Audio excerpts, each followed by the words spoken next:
Hey everybody, happy Monday. I'm Beth Caldwell and welcome back to another episode of Monday Morning Mastermind. You know, last week we talked about productivity and you guys really like that topic.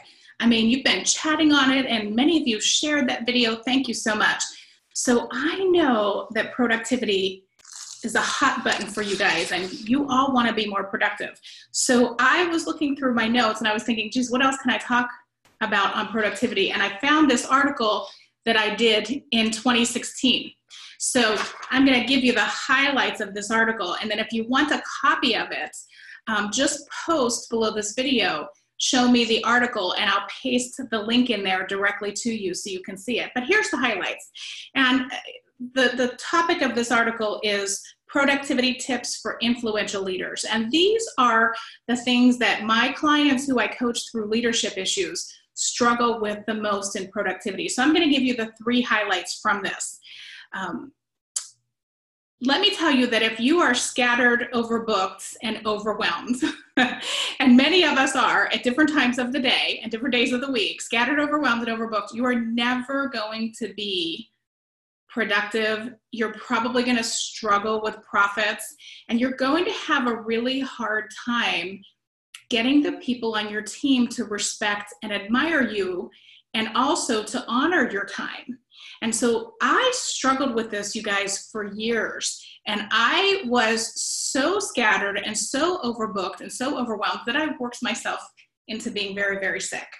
And because I got very, very sick, I had to create new habits and new boundaries. So these are three of them. Number one, guarding your time and blocking your time. Every one of my clients puts their hands up when I tell them that I can't do that. I have to have my door open. You don't have to have your door open all the time. It's really great to have an open door policy, but it is also perfectly fine to shut your door and put a sign on the door that says videotaping in progress, which is the sign I have on my door right now. Or you could put a sticky note that says, be back in 1 hour. Right? They're going to be all surprised. But you can put your head down. Give yourself 30 minutes, 45 minutes, or an hour to finish your project, the thing that you keep putting off because of constant interruptions, okay? So number one is to block your time. Put time in your calendar to actually do your work. Now, if you're in one of those positions in your life where other people have access to your calendar, I'm giving you permission right now to put time on there working on, project 1, 2, 3. People should respect that. Now, here's the great thing about us as leaders. We can be flexible, so we can move that work time to another time in the day if somebody really needs to see us. But if we let them know we're working on an important project and we need that hour, maybe they'll figure that problem out without you. Okay, so that's number one. Guard your time. Stop being accessible to everyone. My tip number 2 for you is stop answering your phone. And I'll make this a 2-for tip. Turn off your email notifications. Stop answering your phone. My phone never rings. I have a phone to my office that I've never heard the ring on. The ringer is shut off on it. It goes immediately to voicemail. When I'm here in my office and I have a client in front of me, I'm 100,000% listening to them and focused on them. I cannot be turning every time that phone rings or reaching every time that email notification goes off, okay?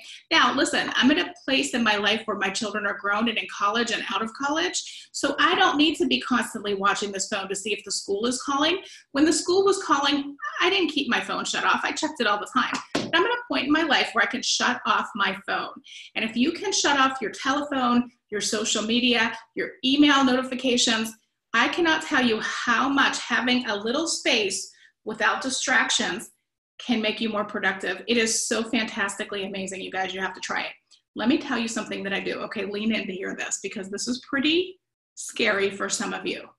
My email notifications, you know how you all get email notifications and most of you have them set to 5 minutes, but a lot of you have your email notifications set up to instant. As soon as an email comes through into your box, you have either a little sound or it appears at the bottom of your screen, okay? Mine come once an hour no sound, never any sound, but once an hour is how often. And that's if I have my mailbox open. I don't actually keep my email box open through the day anymore like I used to. So I'm even getting my email notifications less than once an hour because it's just when I look in my email box. But not getting those constant distractions, you know how that is. I check an email. I came into my office today. I mean, I'm not perfect at productivity by any means. I came in here to my office today because I'm speaking at an event tonight and I wanted to print out my introduction. And I checked my email and somebody asked me a question and I responded to the question. I left my office and I started with my tote bag and I thought, oh, wait, where's my introduction? I completely forgot my train of thought because I checked my email, okay? So guard your time. This is another way of blocking your time. Don't be looking at emails and listening to notifications all the time. And my third tip for you, oh, it's a big one. We probably could do a whole 1 hour talk on this. And that is stop solving other people's problems. When you solve everybody else's problem, it's really very gratifying to know that you're the person in the office that everybody comes to when they have a question. But that is also keeping you from getting a promotion, from getting a raise, because you're doing everybody else's work. So the reason why you continue to do this is because you haven't made a plan to stop doing it. And you're so used to saying yes all the time that you don't have a way to not say yes, because you've trained everybody around you to rely on you, and probably at home. And for some of you in the community as well, okay? So you're super overwhelmed. So you want to practice saying no to people for doing their jobs for them. And you can't just say, look, I'm not doing your job for you anymore. You can't do that. A way that you could say it is, yes, I'd like to help you, but I'm working on a project right now. Can you come back in an hour? Or yes, I can help you with that. What have you tried? Now, the first time you say that one, they're like ready to fall over because they're like, well, I didn't try anything because you're the one who knows everything, right? So another thing you could say is, what would you suggest? See that? Get them thinking about solving problems on their own.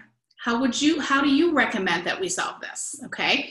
Now, these are habits that you have been nurturing for years and years and years. So be aware of that, and habits are hard to change. So I wouldn't say that you have to try all 3 of these right away, but pick one. What did we talk about? Blocking your time. Stop answering your phone immediately. Look, people who are calling you and emailing you, most of them are not calling you and emailing you to give you money, to give you a raise, to give you a promotion. They're calling you because they need you to do something for them in most cases, right? So do that on your own time and work on your important projects during the work time. And the third one is stop solving other people's problems. So pick one to try this week and let me know how it goes. I'll see you next week for another Monday Morning Mastermind where we talk about tips for life and business, because as women, we really don't separate the two. Bye-bye.